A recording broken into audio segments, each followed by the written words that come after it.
হল জাপানৰ প্ৰধানমন্ত্ৰী গৰাকীৰ ভ্ৰমণসূচী মুখ্যমন্ত্ৰী গৰাকীয়ে কথা সদৰি কৰিছে বিশেষ কাৰণত জাপানৰ প্ৰধানমন্ত্ৰীৰ ভ্ৰমণ বাতিল কৰা হৈছে আৰু বৈদেশিক পৰিক্ৰমা বিভাগৰ তৰফৰ পৰা অসমৰ মুখ্য সচিবক এই বিষয়ে জনোৱা হৈছে যে বিশেষ কাৰণত জাপানৰ প্ৰধানমন্ত্ৰীৰ অসম ভ্ৰমণ বাতিল কৰা হৈছে অৱশ্যে শীঘ্ৰেই অসমলৈ আহিব জাপানৰ উদ্যোগপতিৰ দল আৰু এই যে বিনিয়োগৰ সন্মিলন এই বিনিয়োগ সন্মিলন সঠিক সময়ত অসমত অনুষ্ঠিত হ'ব বুলি উল্লেখ কৰিছে মুখ্যমন্ত্ৰী ডক্টৰ হিমন্ত বিশ্ব শৰ্মাই লৈছে এই মুহূৰ্তৰ সবিশেষ বাতিল হল জাপানৰ প্ৰধানমন্ত্ৰীৰ অসম ভ্ৰমণৰ সূচী জাপানৰ প্ৰধানমন্ত্ৰীৰ অসম ভ্ৰমণৰ সূচী বাতিল কৰা হৈছে বিশেষ কাৰণবশতঃ বাতিল কৰিছে এই ভ্ৰমণসূচী জাপানৰ প্ৰধানমন্ত্ৰীগৰাকীৰ অসম ভ্ৰমণ বিশেষ কাৰণত বাতিল কৰা হৈছে বৈদেশিক পৰিক্ৰমা বিভাগে অসমৰ মুখ্য সচিবক জনাইছে এই কথা অসমৰ পৰিৱৰ্তে এতিয়া দিল্লীত অনুষ্ঠিত হ'ব প্ৰধানমন্ত্ৰীগৰাকীৰ সৈতে জাপানৰ প্ৰধানমন্ত্ৰীৰ বৈঠক শীঘ্ৰেই অসমলৈ আহিব জাপানৰ বিশেষ প্ৰতিনিধি উদ্যোগপতিৰ দল সঠিক সময়ত অসমত জাপানৰ সৈতে হ'ব বিনিয়োগ সন্মিলন আৰু জাপানৰ সৈতে বিনিয়োগ সন্মিলন সঠিক সময়ত অসমত অনুষ্ঠিত হ'ব বুলি উল্লেখ কৰিছে মুখ্যমন্ত্ৰী ডক্টৰ হিমন্ত বিশ্ব শৰ্মাই আৰু এইদৰে জাপানৰ প্ৰধানমন্ত্ৰীগৰাকীৰ অসম ভ্ৰমণ বাতিল কৰা হৈছে যেহেতু 1 জুলাইত অসমলৈ অহাৰ কথা আছিল জাপানৰ প্ৰধানমন্ত্ৰীগৰাকীৰ সৈতে 25 গৰাকীকৈ উদ্যোগপতি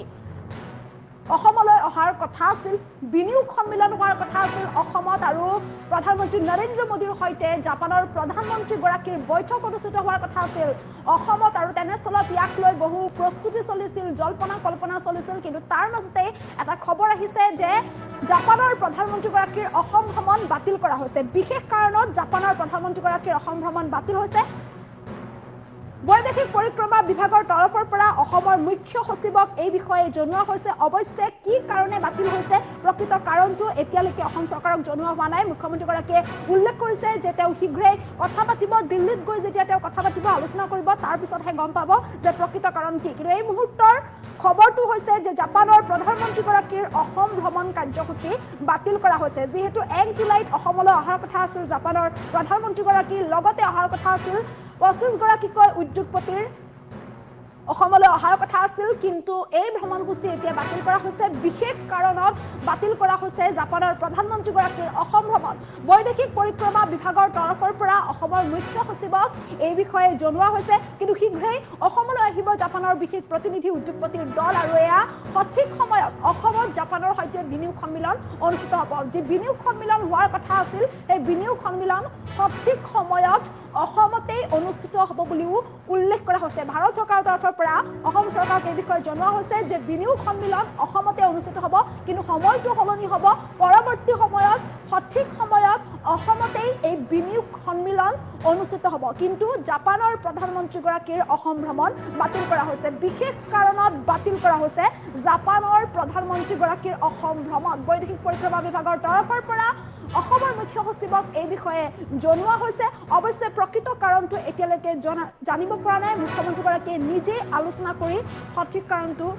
আলোচনা কৰিব বুলি উল্লেখ কৰিছে মুখ্যমন্ত্ৰীগৰাকীয়ে কিন্তু জাপানৰ প্ৰধানমন্ত্ৰীগৰাকীৰ অসম ভ্ৰমণ এতিয়া বাতিল কৰা হৈছে মুখ্যমন্ত্ৰী ডক্টৰ হিমন্ত বিশ্ব শৰ্মাই কেবিনেট বৈঠকৰ অন্তত আনুষ্ঠানিকভাৱে এই কথা ঘোষণা কৰিছে যে বিশেষ কাৰণত জাপানৰ প্ৰধানমন্ত্ৰীগৰাকীৰ অসম ভ্ৰমণ কাৰ্যসূচী বাতিল কৰা হৈছে মুখ্যমন্ত্ৰীগৰাকীৰ মন্তব্য আছে আমি প্ৰথমে মন্তব্য শুনাই ল'বলৈ চেষ্টা কৰিছোঁ সত্যতা এইটোৱে যে যোৱাকালি নিশা আমাৰ দেশৰ বৈদেশিক সচিব বিক্ৰম মিস্ত্ৰী ডাঙৰীয়াই আমাৰ মুখ্য সচিবক জনাই যে বিশেষ কাৰণত এইবাৰ অসমলৈ জাপানৰ প্ৰধানমন্ত্ৰী নাহিব তাৰ পৰিৱৰ্তে জাপানৰ প্ৰধানমন্ত্ৰীৰ যিটো ভ্ৰমণ সেইটো নতুন দিল্লীতে আবদ্ধ থাকিব আৰু তেওঁলোকে আমাক কৈছে যে পৰৱৰ্তী পৰ্যায়ত জাপানৰ ব্যৱসায়ীসকলক অসমলৈ লৈ অহাৰ বাবে তেওঁলোকে পৃথকে এটা দিন ঠিক কৰিব কিন্তু প্ৰধানমন্ত্ৰীৰ ভ্ৰমণটো এইবাৰ অসমত নহ'ব কাৰণটো তেওঁ আমাক জনোৱা নাই গতিকে কাৰণখিনি আমি নিজে উলিয়াই ল'ব লাগিব যিহেতু তেওঁলোকক কাৰণ সোধাটো প্ৰটোকলত নপৰে যে যিহেতু ইয়াত জাপানৰ কথা জড়িত আছে ভাৰতৰ কথা জড়িত আছে তেওঁলোকক আমি কাৰণ নিশ্চিতভাৱে সুধিব নোৱাৰোঁ গতিকে কাৰণখিনি আমি নিজেই নিজৰ ভিতৰতে আলোচনা কৰিব লাগিব, কিন্তু আজি মাত্ৰ ঘটনাটো হৈছে, গতিকে কাৰণখিনিৰ ফালে ময়ো ভালকৈ চোৱা নাই। যেতিয়া মই দিল্লীত যাম বা জয়শংকৰ ডাঙৰীয়াক লগ পাম, তেতিয়া কাৰণখিনি মুখামুখিকৈ সুধিব পাৰিম। কিন্তু আজিৰ মুহূৰ্তত কথা এইটোৱে যে ভাৰত চৰকাৰৰ বৈদেশিক পৰিক্ৰমা সচিব বিক্ৰম মিস্ত্ৰী ডাঙৰীয়াই যোৱাকালি ৰাতি প্ৰায় 10:30 বজাত আমাৰ মুখ্য সচিবক জনাইছে যে এৰাব নোৱাৰা কাৰণত প্ৰধানমন্ত্ৰীৰ ভ্ৰমণ এতিয়া অসমলৈ নহ'ব, নতুন দিল্লীত হ'ব। আৰু দ্বিতীয়তে তেওঁলোকে আমাক কৈছে যে কিন্তু ইনভেষ্টৰ যিটো মিট, সেইটো এপ্ৰপ্ৰিয়েট সময়ত অসমত তেওঁলোকে অনুষ্ঠিত কৰিব। সত্যাসত্যতা এইটোৱে যে যোৱাকালি নিশা আমাৰ দেশৰ বৈদেশিক সচিব বিক্ৰম মিস্ত্ৰী ডাঙৰীয়াই আমাৰ মুখ্য সচিবক জনায় যে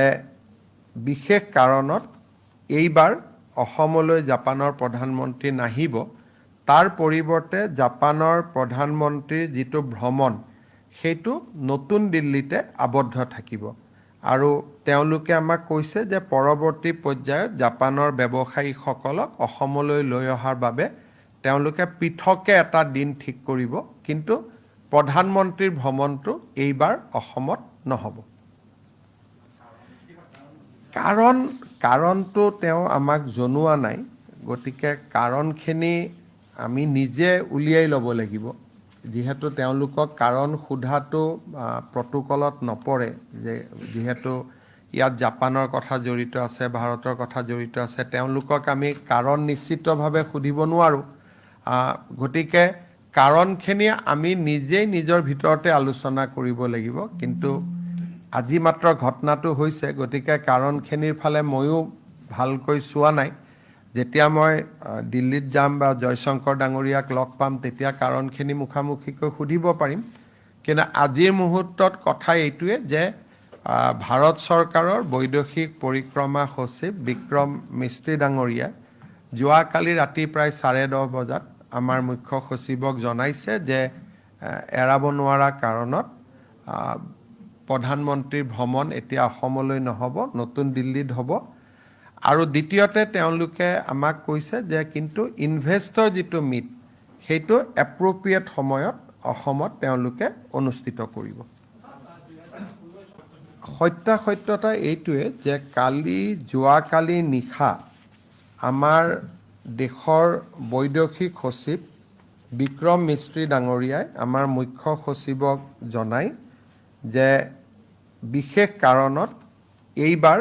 অসমলৈ জাপানৰ প্ৰধানমন্ত্ৰী নাহিব, তাৰ পৰিৱৰ্তে জাপানৰ প্ৰধানমন্ত্ৰীৰ যিটো ভ্ৰমণ সেইটো নতুন দিল্লীতে আবদ্ধ থাকিব। আৰু তেওঁলোকে আমাক কৈছে যে পৰৱৰ্তী পৰ্যায়ত জাপানৰ ব্যৱসায়ীসকলক অসমলৈ লৈ অহাৰ বাবে তেওঁলোকে পৃথকে এটা দিন ঠিক কৰিব, কিন্তু প্ৰধানমন্ত্ৰীৰ ভ্ৰমণটো এইবাৰ অসমত নহ'ব। কাৰণটো তেওঁ আমাক জনোৱা নাই, গতিকে কাৰণখিনি আমি নিজে উলিয়াই ল'ব লাগিব।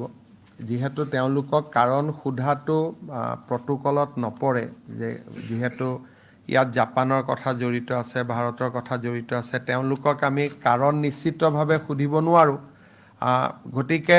কাৰণখিনি আমি নিজেই নিজৰ ভিতৰতে আলোচনা কৰিব লাগিব, কিন্তু আজি মাত্ৰ ঘটনাটো হৈছে, গতিকে কাৰণখিনিৰ ফালে ময়ো ভালকৈ চোৱা নাই। যেতিয়া মই দিল্লীত যাম বা জয়শংকৰ ডাঙৰীয়াক লগ পাম, তেতিয়া কাৰণখিনি মুখামুখিকৈ সুধিব পাৰিম। কিন্তু আজিৰ মুহূৰ্তত কথা এইটোৱে যে ভাৰত চৰকাৰৰ বৈদেশিক পৰিক্ৰমা সচিব বিক্ৰম মিস্ত্ৰী ডাঙৰীয়াই যোৱাকালি ৰাতি প্ৰায় 10:30 বজাত আমাৰ মুখ্য সচিবক জনাইছে যে এৰাব নোৱাৰা কাৰণত প্ৰধানমন্ত্ৰীৰ ভ্ৰমণ এতিয়া অসমলৈ নহ'ব, নতুন দিল্লীত হ'ব। আৰু দ্বিতীয়তে তেওঁলোকে আমাক কৈছে যে কিন্তু ইনভেষ্টৰ যিটো মিট, সেইটো এপ্ৰপ্ৰিয়েট সময়ত অসমত তেওঁলোকে অনুষ্ঠিত কৰিব। সত্যাসত্যতা এইটো।